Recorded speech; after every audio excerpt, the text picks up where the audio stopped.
Hey everybody, it's the Mad Master here. I'm doing a video today. This video, pardon me my appearance because I just went for a walk, trying to keep the fitness up. I'm going to take it to a much higher level than before. So I've been intermittent fasting for about a week now, or no, not week, 3 weeks now, pardon me. So I believe that that'll help push me to a better level. So, you know, if you're going to be going after a higher caliber of lady, especially of the younger variety, which is plentiful in this town, you need to keep shit up. You can't look like a, oh shit. Pardon me, I'm looking at my internet thing because the internet's been down and it's an outage in my area, so I don't know what to do. Probably still get this video uploaded, but it's pretty annoying. So anyways, this video is about the idea of things being socially constructed. And this is kind of a buzzword that we hear a lot of times these days because there's social construction of blah, blah, blah, you know, whether it be feminism or race stuff or whatever. The truth is, this is kind of a thing that I think is interesting about this. I think, you know, everything to an extent is socially constructed. The fact that you can buy water, you can buy bottles of water, something that's plentiful on planet Earth. You pay money for bottles of water. That's a social construction. The idea of that you have to work at a job is socially constructed. Now, you know, there's a lot of things that are socially constructed, but this is missing half of the point of a lot of these arguments and these debates. Where does that come from, though? Why is society doing something? Why is society pushing for something? Why is society? And that's where you get into a lot of other factors. And this is what the critical theorist, post-Marxist, post-modernist, woke leftists, quote unquote, really get wrong. It's not that they get it wrong, but they have one side of the equation partially right, and then the other side of the equation is emphasized too much by the other side. It's somewhere in the middle. So, you know, take beauty standards, for example. Like, you know, men have traditionally liked curvy women, but there's things at the margins that change with that. You know, like, I don't know how many centuries ago, but like fatter women were hot. Now it's kind of like they're forcing that in our face, but to counter the balance, you know, to make things more balanced, I don't know. But skinny women were hot in the 70s. Watch the 70s movie, and you're surprised that there's no anorexics. Like they're so thin, you know, or 80s even. People are so thin in the 80s and even 90s, 70s, 80s, and 90s. So, but the basic premise, the core premise that men are more into curvy women, more into certain things, heterosexual, straight, cis men, or whatever, is unchanged. But there's these little things, the margins, that do change. So when people say these things are socially constructed, why? What caused society to do that? There's environmental factors. You know, I like Guns, Germs, and Steel. The book has a lot of premises, theories, whatever. Sorry. Kind of a little out of it from my walk. And it comes up with a lot of ideas that really do go to the core of these arguments that people have.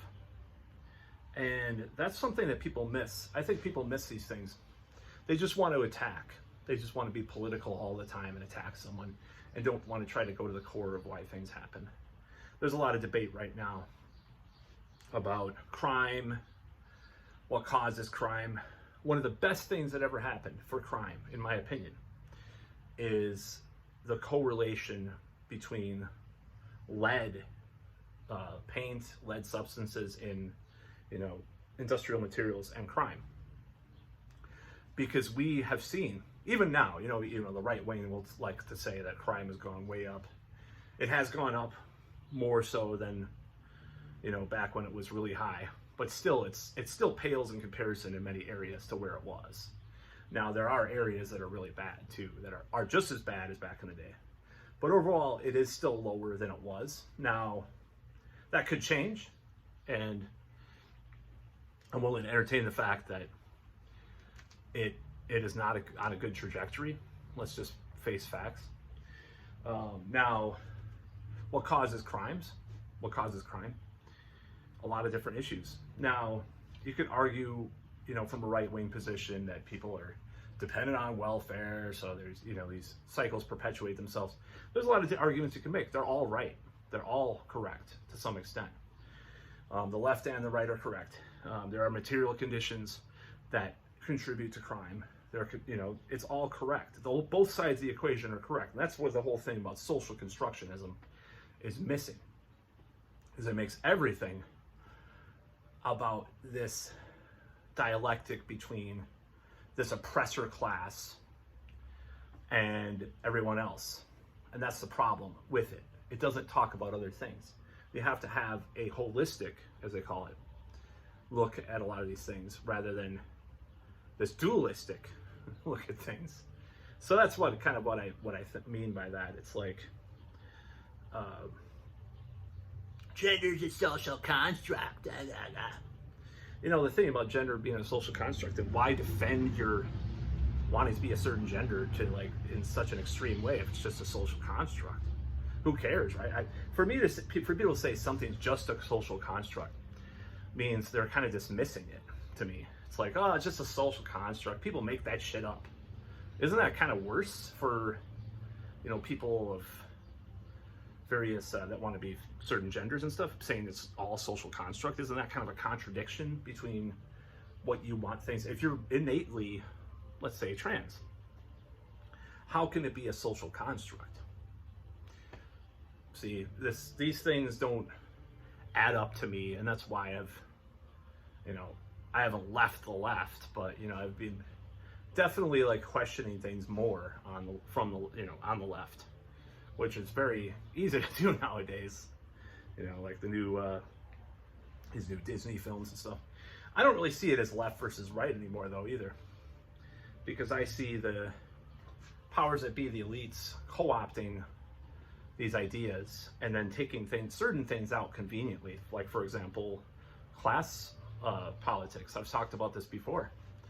They will take out, the idea that corporations are bad. They will say, oh, corporations are good as long as they're woke, blah, blah, blah, blah.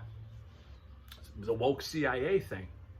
Give me a break, It's such bullshit. So yeah, I don't think that,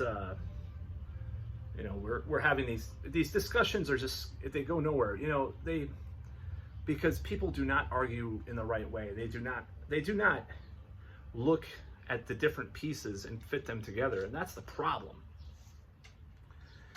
with a lot of these arguments and these debates and discussions. People are not talking about certain issues. The lead thing, Actual Justice Warrior was it's a pretty far right guy on YouTube. I watch his stuff, and I do watch a lot of right wing channels. He actually did bring up the lead thing, which was good on him. I mean, that's just an example. There's so many different factors that go into what a person is, what a human being is, what a society is like. To make it this simplistic thing. And even I've been guilty of this in the past too. The elites versus the oppressed, everybody else. To make it that simple is bad too. I've done that, and I do that still. It's a character flaw in a way, but in a way it's not, because at least what I'm trying to do is unite people together. I don't want to see, and when you see, Trump supporters are all racist, or Bernie supporters are all communist, or Hillary, it's stupid. It's stupidity. Now, it's true that there were neo-Nazis supporting Trump in 2016. There still are a lot of racists that support some of the things. Where you delineate between things, though, is where the problem comes in. Are you a racist if you question some immigration policy versus the other? Or if you don't want to refer to people certain phrases that sound suspiciously like the antiquated sort of racist terms, just the syntax is different. Hence, people of color versus other people. Where do you draw the line? So when a person in BuzzFeed or Vox, thank God they're going bankrupt, they call someone a racist for wearing a Thor's hammer or something, in a picture. It's like, oh, this is known. And then they support Ukrainian fighters that wear the same thing. And it's a clusterfuck of messes and bullshit. But this is about social constructionism. There's a lot of factors that go into things. I like to say, maybe it's more of a spectrum. I know spectrum is a total left wing, kind of like the spectrum. I'm just gonna call it spectrum. Speaking of spectrum, get your fucking internet back on.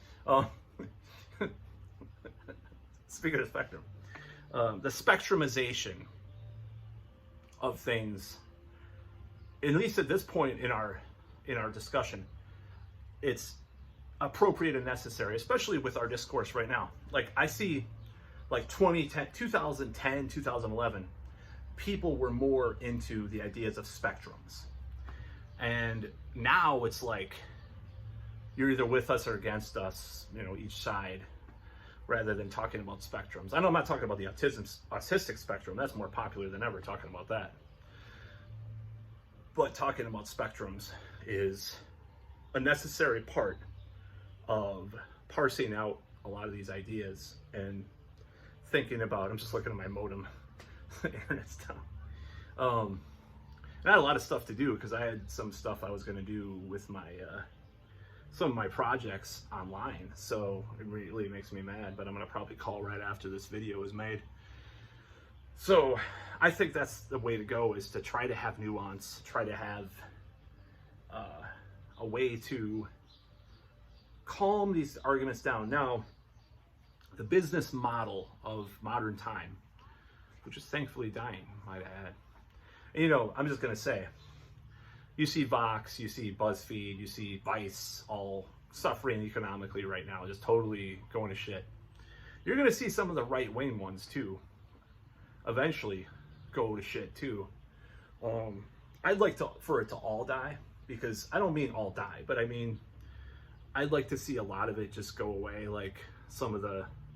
I think we're taking a rightward term, so that may not happen for a while, but I'd like to see, like, the sensationalist clickbait way of doing things. I'm guilty of it too, a lot of the time.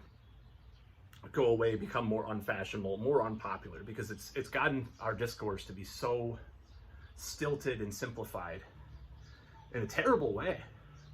Just like today, I saw some thing on Facebook's like, Elon Musk is a Nazi, It's like, I'm not a fan of Elon Musk, a lot of what he does. But let's face what he did, with regards to the Twitter files, which Matt Taibbi rightfully quit Twitter for, by the way. I agree. I support his decision. He exposed a lot with that. He's a hypocrite on Twitter. He's kind of a bizarre character. He's a billionaire, but, he did, comparing him to Henry Ford, that's just fucking ridiculous. And this meme did. I'm just like, dude, you're not espousing the right information, And I'm not saying that